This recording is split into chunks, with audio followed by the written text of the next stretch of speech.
रोहित पाटलांच्या पहिल्याच दणक्याने पोलीस प्रशासन आले टाळ्यावर। तासगावमधील ब्लॅक इकॉनॉमी ठप्प, पोलिसांना कारवाई करण्यास भाग पाडले। विधानसभेमध्ये आमदारकीची शपथ घेतल्यानंतर मतदारसंघात परतलेल्या रोहित पाटलांनी पहिल्याच आढावा बैठकीमध्ये पोलिसांना चांगलंच धारेवर धरलं होतं। तासगाव तालुक्यात मोठ्या प्रमाणावरती गांजा आणि अंमली पदार्थ विकले जात आहेत। मटका आणि जुगाराचे अड्डे सुरू आहेत। याची पोलिसांना माहिती नसणे शक्य नाही। गुन्हेगार पोलीस गाडीत बसून छापा कुठे टाकायचा हे सांगतात, असा घणाघाती आरोप करत आमदार रोहित पाटील यांनी तासगाव पोलिसांचे वस्त्रहरण केले। व्हॉट्सअप चॅटवर मटका सुरू आहे, पोलीस कारवाई करताना दिसत नाहीत, मला हे चालणार नाही, अन्यथा पोलीस ठाण्यासमोर पुरावे घेऊन बसेन, अशा तीव्र शब्दात आमदार पाटील यांनी पोलीस अधिकाऱ्यांना सुनावले होते। या पहिल्याच आढावा बैठकीच्या माध्यमातून रोहित पाटलांनी प्रशासनावरती पकड बनवण्याचा प्रयत्न केलेला आहे।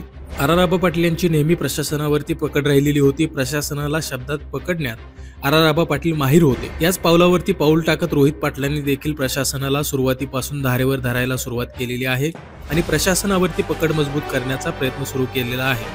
रोहित पाटलांच्या पहिल्याच दणक्याचा पोलिसांवर चांगलाच प्रभाव पडलेला असून पोलीस प्रशासन सध्या कारवाईच्या तयारीत आहे। आता ही कार्यवाही तोंड देखली आहे की खरीखुरी हे येणाऱ्या काळात स्पष्ट होईल। अनेक वर्ष अनेक लोकांनी आवाज उठवून देखील तासगावमध्ये काळे धंदे राजरोसपणे सुरू असायचे। मात्र या बैठकीनंतर पोलीस प्रशासनाने काळ्या धंद्यांवरती कुठेतरी निर्बंध आणण्याचा प्रयत्न सुरू केलेला आहे किंवा तात्पुरत्या स्वरूपात हे धंदे बंद झाल्याचे दिसते। रोहित पाटलांची हीच भूमिका कायम राहिली तर तालुक्यातून काळे धंदे हद्दपार होतील। मात्र यामुळे काही पोलिसांचं आर्थिक गणित मात्र बिघडू शकतं।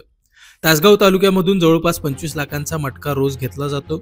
दिवसाकाठी इतक्या मोठ्या प्रमाणात मटका बुकिंग केल्यानंतर महिन्याचा टर्नओव्हर हा खूप मोठ्या प्रमाणात होतो। मात्र गेली काही दिवस रोहित पाटलांच्या भूमिकेमुळे हा सगळा टर्नओव्हर ठप्प आहे। त्यामुळे अनेक स्तरातून रोहित पाटील यांचं कौतुक होताना दिसत आहे। रोहित पाटील यांनी घेतलेली ही भूमिका कायम राहावी अशी देखील अपेक्षा व्यक्त केली जात आहे। ताज्या अपडेट आणि बातम्यांसाठी सबस्क्राईब करा सडतोड न्यूजला।